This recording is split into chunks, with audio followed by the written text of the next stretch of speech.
next stage in the YWCA's religious life was a triumphant and stirring one. It contributed crucial groundwork and leadership to the church-based civil rights movement of the 1950s and 60s. But religion after that became much more attenuated than it had ever been. And because of those transformations within mainline Protestantism that I mentioned at the beginning of my talk, the C becomes a smaller and smaller part of the YWCA. But in fact, it was only a couple of years ago that they elected to completely eliminate discussion of Christianity and its institutional mission. The organization hasn't died, it decentralized, it's shifted its focus, and it determined that its a formal identification with Christianity didn't further its institutional mission. And these more contemporary materials, I think, give you a sense of the institutional mission of the YWCAs that remain. So, turn attention now to the Maryknoll Sisters, with an eye here to giving a sense of the scope of anti-radical attacks. This isn't just a mainline Protestant thing, and it's not something limited to the McCarthy era. I'll focus in on the international outrage over the deaths of Maryknoll sisters in El Salvador, and how subsequently conservative forces in the White House and the church influenced the neutralization of the social justice wing of the Catholic Church that had emerged in the 1970s. The Maryknoll Sisters of St. Dominic are recognized by many as a force in Christian activism today. That's a fairly recent public identity. They initiated their work under the spirit of submissiveness expected of women religious in the pre-conciliar church. It began in the 19-teens as the first American women's religious order dedicated to foreign mission, and it just seemed monumental to people in the church that women were out in the field engaging in pastoral work, running educational and health facilities on their own. And so they were adapting the innovations of the Protestant women's foreign mission movement, this idea of woman's work for woman, to the Catholic Church, and they established an identity as innovators, people who could reach populations that the clergy could not reach. And so they established successful clinics and schools and gained recognition within the church for their professional skills as well as their sacred vows. So that's how they got some autonomy in their community life. The ecclesiastical hierarchy commissioned sisters' labor in the US and around the world as healthcare workers, as teachers, support staff. Before the Second World War, Maryknoll focused its attention on East Asia, as well as immigrant communities, Asian immigrant communities within the United States. After the Second World War, Maryknoll grew in territory and ambitions, and it began to articulate a really politicized sense of mission when the Vatican and the American Church promoted liberal anti-communist internationalism as the future of Catholicism. So Maryknoll is situated in all of these mission territories with its charitable interventions aligning perfectly with the Cold War battle for spheres of influence. Some of the supporters noted that sisters, with their altruistic concern for people in struggling nations, were opening doors for U.S. Development. They served, in the assessment of one State Department official, albeit unwittingly, as their country's best goodwill ambassadors. So seeing developing nations as pawns, potential pawns in the Soviet quest for world domination, Maryknoll women promoted economic self-sufficiency through things like credit unions and microloans, designed their educational endeavors to fight the blandishments of communism. And as they became cold warriors, armed with a sense of righteousness, of Christian righteousness, and of American goodwill. turning away from that legacy of submissiveness and that expectation that their service would be hidden, very publicly embracing the idea that they were on the front lines of the Cold War. So you see a Time magazine story, Bernie Becomes a Nun was a book that promoted Catholic vocations using Mary Knowles' sisters. It was serialized in Cosmopolitan magazine. Mary Knowles embraced, not that Cosmopolitan magazine. Oh, no. But Mary Knowles embraced the changes in theology and community structures ushered in by the Second Vatican Council just as enthusiastically as they endorsed anti-communist internationalism.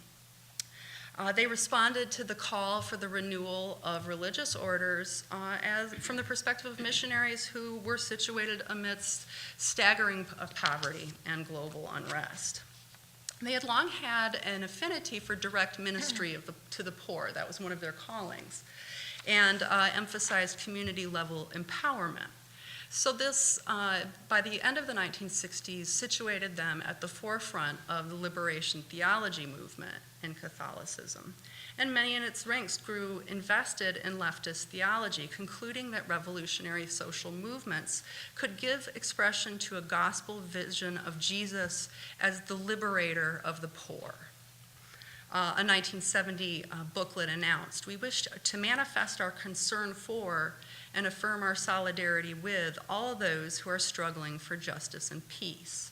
We shall work in cooperation with all groups who share this concern."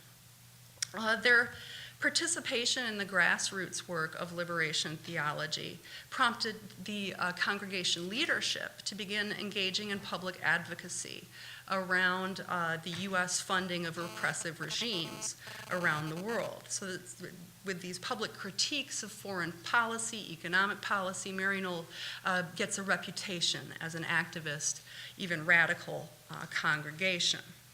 The first rumblings of the red baiting of Mary Knowles as an entity would come with the Nicaraguan Revolution of 1978, in which liberation theology-influenced orders became a highly influential contingent of the Sandinista insurgency. And this gave occasion for Michael Novak and his compatriots on the Catholic right to launch a campaign against Mary Knowles, an order where he said the Marxists are plainly riding high.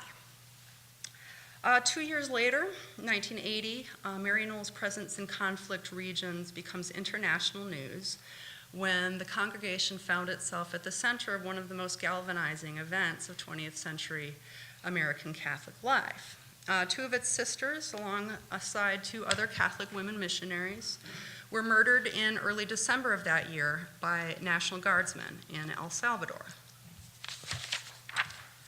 This story is familiar to a lot of people. Maura Clark and Ita Ford, the Mary Knowles sisters, embarked on their final assignment to El Salvador in response to Archbishop Oscar Romero's request for mission personnel, in a country where the Catholic Church was relentlessly and violently hounded for its role in organizing the poor. In fact, Romero himself was assassinated weeks before Clark and Ford arrived in March of 1980. The sisters set out to provide emergency services to impoverished refugees in a province terrorized by secret police. In December, the two sisters flew into the San Salvador airport after attending a meeting in Nicaragua. They left the airport with two of their colleagues, an Ursuline sister named Dorothy Kazel and a lay missionary named Jean Donovan.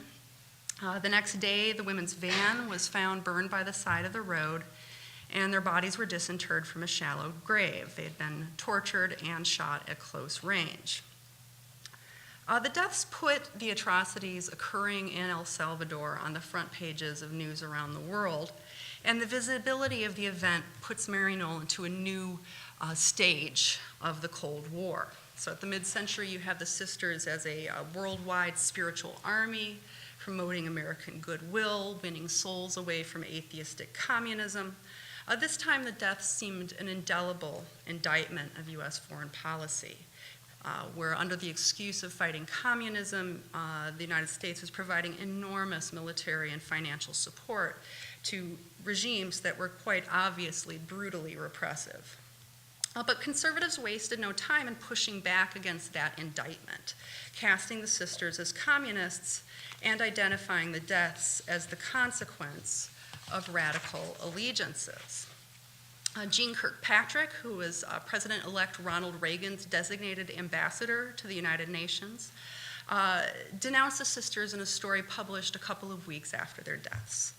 Most observers recognize that the executions were the work of El Salvador's military, but not Kirkpatrick. She said, "I don't think the government of El Salvador was responsible. The nuns were not just nuns. The nuns were political activists working on behalf of the insurgents, and somebody who was using violence to oppose the insurgents killed them." So she was following the line of the Salvadorian government that a fringe group was responsible. This was part of an internecine war among rebels, and the implication was that the sisters had been asking for it by getting involved. Kirkpatrick had reason to defend the Salvadorian government's account, despite the evidence to the contrary that quickly came to light, because she'd already announced an affinity for what she called moderately oppressive regimes that were friendly to the United States over socialist ones. And Jimmy Carter had had a tentative commitment to human rights, expressed in this instance that he suspended military aid after this happened. But Reagan's soon-to-be appointees had no compunction in announcing that human rights would have no part in foreign policy under Ronald Reagan. So Kirkpatrick here is laying groundwork for what would be called the Reagan Doctrine, this generous, often clandestine financial support of anti-communist governments and opposition movements. Few opted for the callousness of maligning the sisters days after their deaths, but a number of critics joined the fray as Reagan immediately rolled back the détente of the 1970s. And Jimmy Carter restored the aid to El Salvador on his last day in office. So there was a month when El Salvador didn't have military aid. Secretary of State Alexander Haig matched Kirkpatrick's maliciousness and groundlessly suggesting there may have been an exchange of gunfire. And so his press conference, he was pressed on that insinuation that the women fired weapons. He backpedaled and he laughed and he said, "I haven't met any pistol-packing nuns in my day." And so a New York Times writer expressed the revulsion that a lot of people felt watching this play out. Haig, talking about the vicious killing, suggested they were responsible in some measure for their fate. When challenged, he tried to slither away, joking and expressing amazement and blaming the press. The conservative media bolstered Haig's effort to drown out the outrage over El Salvador, while Maryknoll's leadership pressed the federal government to drop military aid. The sisters spent the immediate months after the deaths conveying an interpretation of why the women died, explaining how commitments to liberation theology had resulted in this atrocity. The president of the group pledged to announce the good news of the kingdom and to denounce that which diminishes the freedom, the equality, and dignity of people. So she paraphrases Matthew, saying, "Wherever we're called to work, we will make our love active by feeding the hungry, sheltering the homeless, and burying the dead." And she explained that the women had died for their allegiance to those biblical commands. Our sisters were killed because they lived as the gospel of Jesus directed them to live. And she too tied this immediate event to the larger issue at stake, pointing out that the congregation's loss should not overshadow the murders of nearly 9,000 less known people in that country. And then requesting too that Americans urge President Reagan to not permit our government to send any military aid to be used by security forces, which would only serve to further the violence against their own people. The government's response was largely dismissive. Like one or two senators showed up to the hearing where the president explained the presence of Maryknoll's sisters in El Salvador. But a groundswell of outrage placed the sisters in a powerful symbolic place in foreign policy clashes in the 1980s. Catholics in the United States turned out for a variety of protest activities, which a Washington Post reporter called unmatched by few, if any, reactions to past issues, including the controversy over abortion. From the banner that hung outside of the San Francisco Cathedral that read "U.S. dollars, kill U.S. nuns," to countless memorial masses, Catholics at the grassroots spoke out. The bumper sticker "El Salvador is Spanish for Vietnam" made its appearance. Feminists, anti-nuclear activists, anti-war protesters organized major actions. These deaths provided a unifying symbol for a coalition. Catholic participation at the grassroots was considerable, but Catholics were also Maryknoll's most damning critics. Conservative intellectuals invoked the sisters' deaths as symbols of what was wrong with the turn towards social justice that had followed the Second Vatican Council. An editorial in the National Review painted a simple portrait of this Marxist folly, coming to a vitriolic conclusion. The Maryknoll leadership espouses Christian Marxism in its grossest form, inoculates its rank and file with these delusions, then sets them up like ducks in Central American shooting galleries.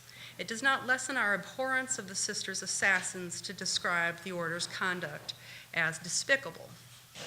So Phil Donahue's television show, Anti-War Marches, proved accommodating forums for the sisters' view on military aid. The forces mobilizing against liberation theology had Jerry Falwell Live and the American Enterprise Institute. They also had the White House and the Vatican. And John Paul II began his papacy with a cautiously worded critique of liberation theology. He then named Joseph Ratzinger prefect of the Congregation for the Doctrine of the Faith, the Vatican office that historically had been known as the Congregation of the Inquisition. Ratzinger set out to demonstrate that with the phenomenon of liberation theology, we are clearly facing a fundamental danger for the faith of the church with its Marxist underpinnings. So as Reagan thwarted the advance of leftist liberation movements, Ratzinger purged and marginalized liberation supporters, effectively stamping out the influence of liberation theology within the institutional church. Marx didn't invent the poor. He merely described them, a Maryknoll sister told a New York Times reporter in 1985. Just because you care for the poor doesn't make you a communist. But it didn't matter how much the sisters described their vision of Christianity as a commitment to gospel ethics. Their work, the simple charge of Marxism, had the power to render any dimension of their ministry invisible. And as liberation theology was purged, of course, the U.S. church hierarchy was able to focus its political energies completely around sexual politics, narrowing the view of social justice efforts to fights against contraception, homosexuality, and of course, abortion.